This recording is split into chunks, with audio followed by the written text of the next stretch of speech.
Hello बच्चों, let's read the question. A ball moving with velocity 9 meter per second collides with another similar stationary ball. If after the collision both the balls move in direction making an angle of 30 degree with the initial direction, then their speed after collision will be. Here we have given 4 options. Now to answer this question, first we will discuss here the key concept, and here the key concept will be conservation of momentum. तो जब हम बात करते हैं यहाँ पे conservation of momentum की, उस केस में हमें यह ध्यान रखना होता है कि in the absence of the external force हमारे पास जो इनिशियल मोमेंटम है उसकी वैल्यू फाइनल मोमेंटम के बराबर होती है। तो इस केस में हमारे पास यहाँ पे एक बॉल है, अगर हम इसको फर्स्ट बॉल कंसिडर करें, it is moving with velocity 9 metre per second, यानी इसकी initial velocity 9 metre per second है और इसका जो मास है हम m के बराबर कंसिडर कर देते हैं। नाउ ये यहाँ पे किसी अनदर बॉल के साथ स्ट्राइक करती है तो इसका भी जो मास है ये m के बराबर है। जैसे दोनों में कोलिजन होता है, जो दोनों बॉल हैं ये हमारे पास यहाँ पे एक्स एक्सिस के साथ 30 डिग्री का एंगल बनाते हुए इस तरीके से मूव कर जाते हैं। ये आ जाएगा v1 और ये आ जाएगा v2, ये आ जाएगा angle 30 degree and this will also be angle 30 degree. इसका मास यहाँ पे m के बराबर है और इसका भी m के बराबर है। नाउ हमें ये बताना है कि what will be there speed after the collision, collision के बाद इनकी स्पीड कितनी हो जाएगी। नाउ अगर हम यहाँ पे देखें तो कोई भी एक्सटर्नल फोर्स काम नहीं कर रहा है, सारे जो यहाँ पे फोर्स है वो इंटरनल सिस्टम की वजह से है, तो जो इसमें मोमेंटम होगा वो कंजर्व होगा। So we can say from the conservation of momentum हमारे पास जो इनिशियल मोमेंटम है that will be equal to the final momentum.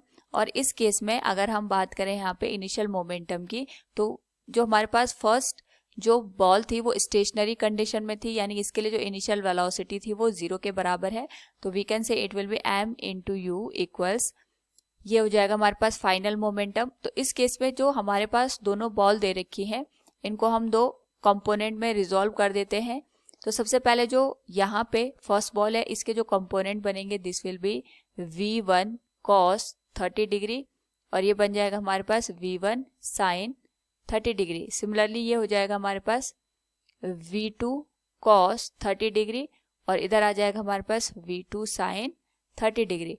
तो अगर हम वैल्यू पुट कर दे तो ये आ जाएगा m इंटू यू की वैल्यू आ जाएगी 9 के बराबर।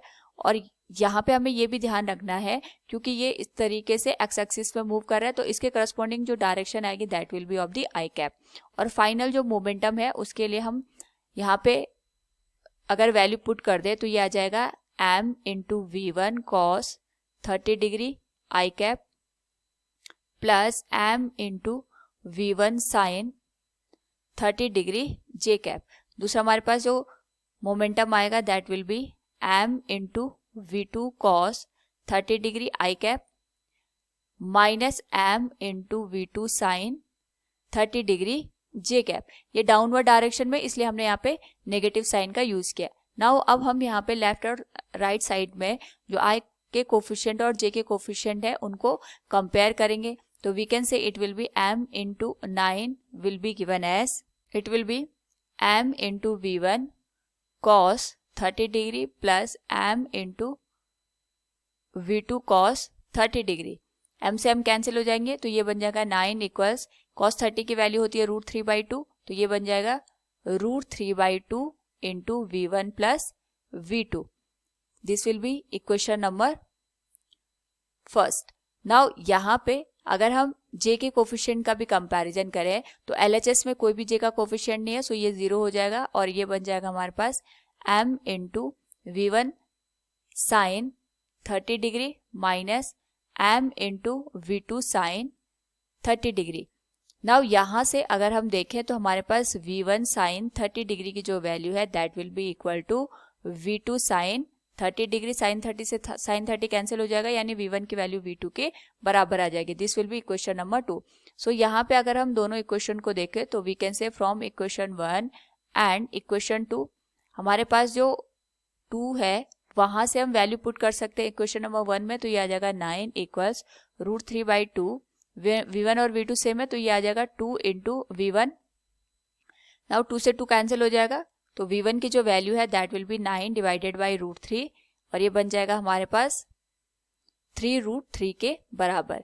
नाउ यहाँ पे अगर हम √3 की वैल्यू पुट कर दें तो जो v1 की वैल्यू है दैट विल बी 3 इंटू 1.73 और ये वैल्यू आ जाएगी 5.19 मीटर पर सेकेंड के बराबर। अप्रॉक्सीमेट कर दें तो यही वैल्यू 5.2 मीटर पर सेकेंड के बराबर हो जाएगी, क्योंकि दोनों की वेलोसिटी सेम है, क्योंकि v1 और v2 सेम है क्वेश्चन नंबर 2 से। So we can say from the given question then their speed after collision will be 5.2 meter per second. Option A will be the right answer. Hope all you understood it. Thank you and best of luck.